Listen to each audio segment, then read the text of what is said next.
ఏదైతే జగన్మోహన్ రెడ్డిని ఇక్కడికి రమ్మానండి, పులివెందలు కాదు, కడప కాదు, ఇక్కడికి వచ్చి కాకినాడలో పోటీ చేయమనండి, రమ్మానండి నా కొడుకుని తేల్చుకుందాం అని అన్నావు. అంతేగాని మేమేదో కుక్కలో లేకపోతే వైసీపీ కుక్కలో, మేము కుక్కలమే కావచ్చు.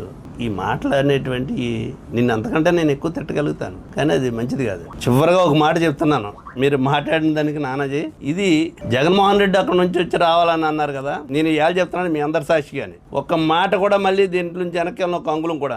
నేను ఎమ్మెల్సీ పదవికి రాజీనామా చేసి కాకినాడ రూరల్ నియోజకవర్గం నుంచి ఇండిపెండెంట్గా పోటీ చేస్తాను. అతన్ని ఎమ్మెల్యే పదవికి రాజీనామా చేసి రమ్మని పోటీ చేద్దాం. నేను దానికి కట్టుబడి ఉన్నాను. నేను ఓడిపోతే జీవితంలో మళ్ళీ రాజకీయాల్లో ఉండను. ఎక్కడో జగన్మోహన్ రెడ్డి గారు ఇక్కడ రాకూడదు. నేను ఇక్కడ ఉన్నాను, ఈ జిల్లా వాసిని, ఇక్కడికి వస్తాను, ఇండిపెండెంట్గా పోటీ చేస్తాను. నువ్వు ఎమ్మెల్యే పదవికి రాజీనామా చేసి పోటీ చేయి, నేను ఎమ్మెల్సీకి రాజీనామా చేసి పోటీ చేస్తాను.